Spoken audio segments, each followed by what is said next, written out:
Meu Brasil verde e amarelo, boa tarde. É uma alegria muito grande estar no meio de vocês. Nos enche de energia para lutar por um Brasil melhor para todos. Mas uma coisa muito importante.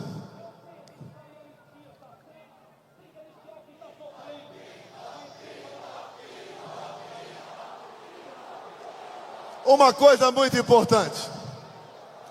Eu me elegi presidente em 2018 numa falha do sistema. Tanto é verdade que a minha eleição foi investigada pela Polícia Federal no inquérito aberto pelo Tribunal Superior Eleitoral na primeira semana de novembro de 2018.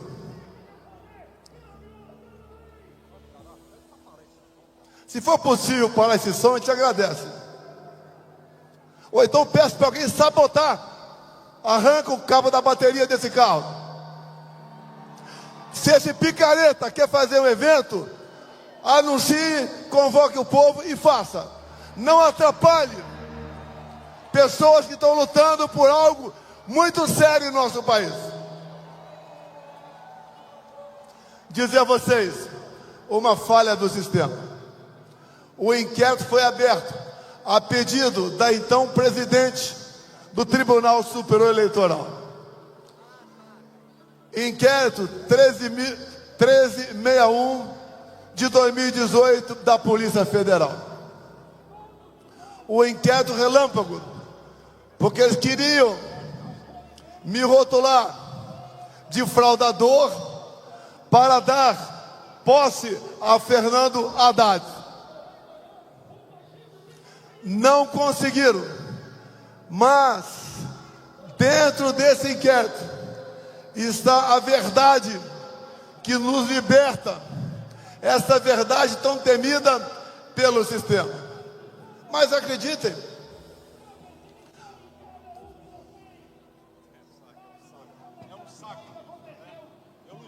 eu peço, desculpa aqui, eu não sou governador, mas que a PM arranque o cabo da bateria desse carro. Essa é uma atitude de canalha, vagabundo, que não tem compromisso com o seu país. Quer fazer política? Vá fazer em outro lugar.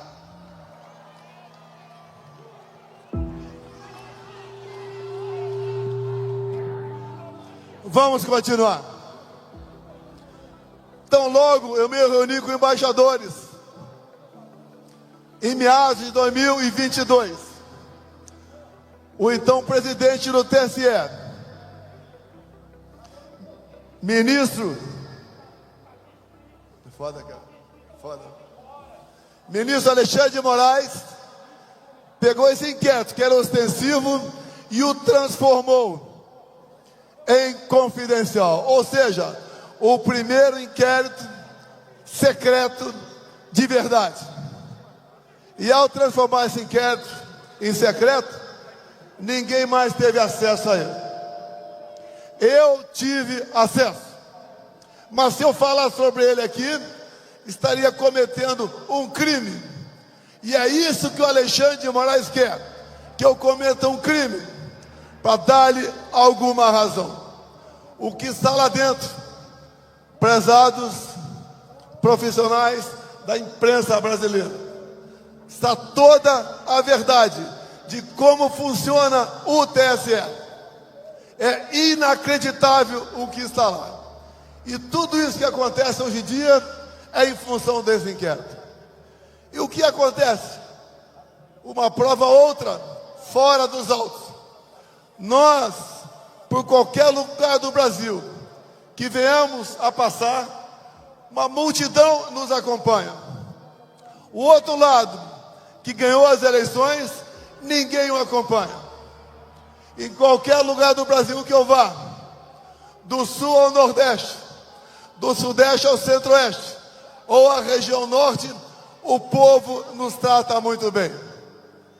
Nós podemos ver um dia um time de futebol ser campeão sem torcida, mas presidente sem povo é a primeira vez que nós estamos assistindo na história do Brasil.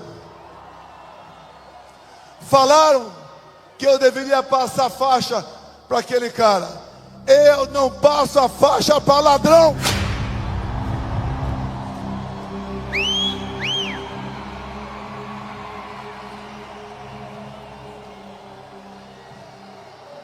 E existem dois tipos de ladrões: o ladrão que rouba o nosso dinheiro, e outro, mais perverso ainda, é o que rouba o nosso futuro e a nossa liberdade. As eleições de 22, aos poucos vocês vão tomando conhecimento. Ela foi totalmente conduzida de forma parcial pelo presidente do Tribunal Superior Eleitoral, Alexandre de Moraes. Eu não podia fazer nada, não podia fazer live da minha casa, não podia mostrar as imagens do 7 de setembro, não podia associar o Lula a ditadores da América do Sul, não podia mostrar a imagem dele defendendo roubo de celular para tomar uma cervejinha. E outro lado, tudo podia fazer, em especial me chamar de genocida, por própria decisão do Tribunal Superior Eleitoral. A gente não consegue entender como aquele que, segundo o TSE, perdeu as eleições e arrasta multidões, e o outro que ganhou as eleições e não consegue tomar refrigerante num botequim de qualquer lugar. Se aquela facada que eu tomei no dia 6 de setembro de 2018, por um integrante do PSOL, partido da extrema esquerda, se fosse fatal, Haddad seria presidente da República. E eu teria sido enterrado como mandante da morte de Marielle Franco. Essa verdade eles não querem. E na verdade, quando eles falam e fazem gestões para controlar a mídia, eles não querem censurar desinformação, discurso de ódio ou fake news. Eles querem censurar a verdade. Eles não querem que o nosso povo tome conhecimento da verdade de fato. Em meados de 22, fizeram uma cartinha, a cartinha em defesa da democracia. Intelectuais, conhecidos todos nós, artistas, e Lula da Silva assinou a cartinha em defesa da democracia. Lula da Silva, todo mundo sabe, o seu passado ao lado de ditaduras do mundo todo, bem como quando ele criou o Foro de São Paulo em 1990, criou ao lado de Fidel Castro e das Farc, as Forças Armadas Revolucionárias da Colômbia. Não se podia esperar outra coisa desse atual chefe de Estado que está aí. Repito, ontem voltei à cena do crime, porque lá em Juiz de Fora, onde ele veio aquela facada, e eu dei graças a Deus por ele, o nosso pai, me ter dado uma segunda vida e não deixado que a minha filha Laura ficasse órfã com 7 anos de idade. Sobrevivemos, vencemos eleições, montamos um ministério nunca visto na história do Brasil, porque eu não aceitei indicações do parlamento brasileiro, geralmente indicações para sugar o Estado em causa própria. Montamos um ministério fantástico e ali começamos a criar lideranças políticas para o nosso Brasil, como aqui presente, aqui em cima, o capitão Tarcísio de Freitas, que esteve à frente do Ministério da Infraestrutura. e sem ser carioca, e sem ser paulista, se elegeu governador por estado e está dando um tremendo exemplo de gestão pública para todos nós. Muitas outras lideranças fizemos pelo Brasil, mas o sistema começou a se incomodar comigo. E logo no primeiro ano, 2019, foi aberto o inquérito do fim do mundo, o conhecido inquérito das fake news. Eu atrapalhava o sistema. Como? Combatendo a corrupção, não da boca para fora. Aqui do lado, o Porto de Santos dava prejuízo de 500 milhões por ano. Conosco passou a dar lucro de 500 milhões por ano. Para onde ia essa grana? 1 bilhão por ano para o bolso de políticos e de gente integrante do sistema. Se um dia vocês souberem quem mandava em Itaipu Binacional, vocês vão cair para trás. Lá era o filé da corrupção, porque na Itaipu Binacional não era permitido a auditagem pelo TCU. Só com que nós evitamos com fraudes, com corrupção, fizemos obras fantásticas na região ali do oeste de Paraná. Alongamos a pista em 600 metros do aeroporto de Foz do Iguaçu. Começamos e concluímos a segunda ponte com o Paraguai. Começamos a terceira ponte com o Paraguai. E tantas outras obras de infraestrutura para mais de 50 municípios. A gente estava atrapalhando o sistema. Não tinham mais como roubar o nosso Brasil. As estatais passaram a dar lucro, mas eles tinham que armar a minha saída de lá. Se hoje eu sou o ex mais amado no Brasil, esse divórcio não foi feito pelo povo. Foi feito por parte desse sistema que trabalhou 4 anos contra a minha pessoa. Não tinha semana que eu não era fustigado por uma sentença judicial atrapalhando o nosso governo. Mas vencemos tudo isso. Vencemos a pandemia. Vencemos uma guerra lá fora. O Brasil começou a entrar no rumo e fiz uma coisa que ninguém nunca fez no Brasil. Nós zeramos ou reduzimos a carga tributária de milhares de produtos, entre eles os combustíveis, entre outros o fino de EPVAT, entre outros a diminuição em 30% do IPI de mais de 4 mil produtos. E acreditem, quanto mais nós diminuímos ou zerávamos impostos, mais o Brasil arrecadava. Isso importunava o sistema, porque na verdade eles não estavam roubando mais. Se uniram e começaram com o velho discurso que eu queria dar um golpe de Estado. Golpe de Estado usando, como disse o Malafaia aqui, dispositivos da nossa Constituição. E eles, para evitar que eu tivesse chance de voltar, decretaram a minha inelegibilidade. Inelegibilidade, uma delas, porque me reuni com embaixadores. Eu não me reuni com traficantes no Morro do Alemão, como Lula fez. Esses inquéritos, que dali se derivaram outros em cima de ditas petições, dando amplos poderes.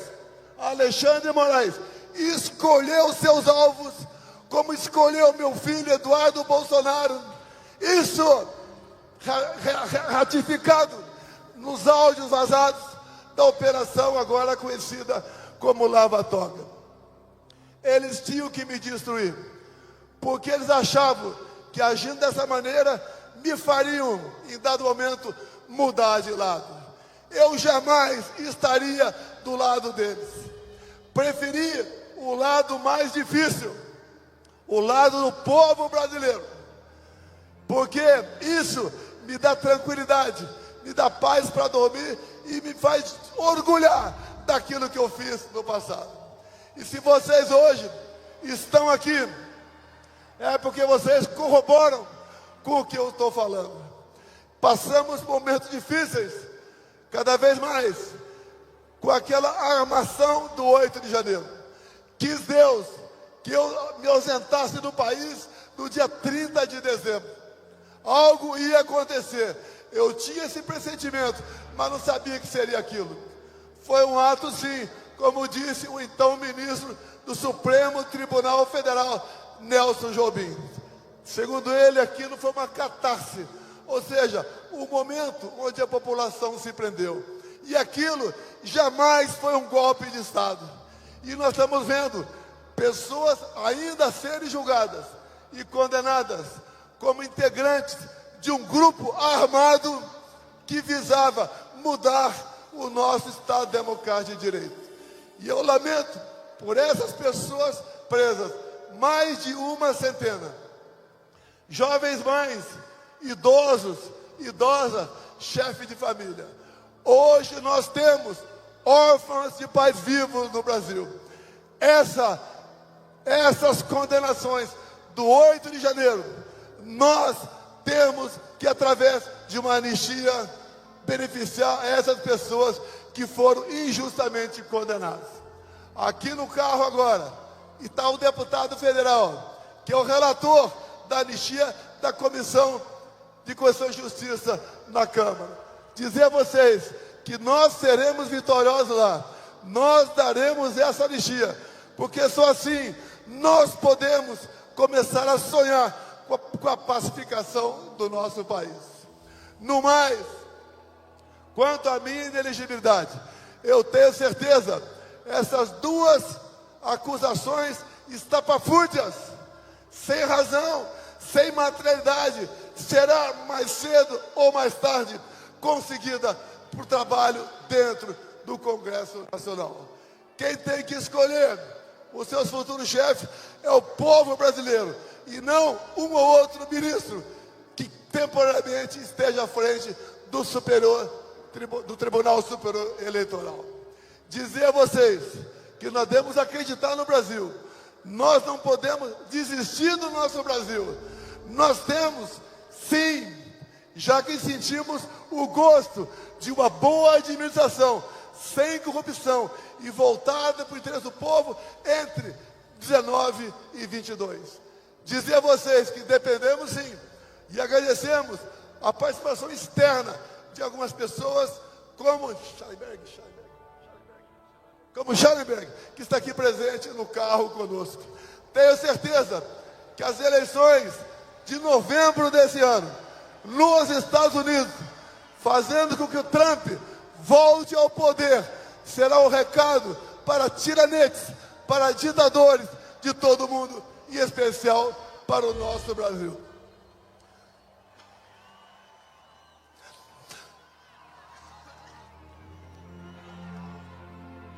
Não existe satisfação melhor do que ser bem recebido por todos vocês. Dizer a vocês que isso faz com que nós, políticos de hoje, sejamos diferentes do político de ontem. Até pouco tempo, todos os políticos eram tidos como iguais. Mostramos ao longo dos nossos 4 anos que nós não somos todos iguais. Ao longo do meu mandato, indo para o encerramento, nós voltamos a acreditar no nosso país. Voltamos a conhecer o que é cada poder da República, o que é o poder executivo, o que é o poder legislativo e o que é o Supremo Tribunal Federal. Dizer a vocês que voltamos a vestir o verde e amarelo com orgulho, a cantar o hino nacional com emoção, a dar valor à nossa família, a conhecer realmente quais são as potencialidades do nosso Brasil. Dizer a vocês que, enquanto presidente, tive um relacionamento o melhor possível com as grandes democracias do mundo, coisa que acontece exatamente o contrário nos dias de hoje, onde o atual governo se mistura, se entrega e se alia a ditaduras de todo o mundo. O nosso Brasil é um país fantástico. Ninguém tem o que nós temos. Temos tudo para sermos uma grande nação, mas devemos botar freio através dos dispositivos constitucionais naqueles que saem, que rompem o limite das 4 linhas da nossa Constituição. E eu espero que o Senado Federal bote um freio em Alexandre de Moraes, esse ditador que faz mais mal ao Brasil que o próprio Luiz Inácio Lula da Silva. Acreditemos no Brasil, acreditemos no nosso futuro. E eu agradeço a presença de todos vocês aqui nessa data. Isso nos dá esperança para continuarmos lutando e fazendo com que o Brasil volte à normalidade num rápido espaço de tempo.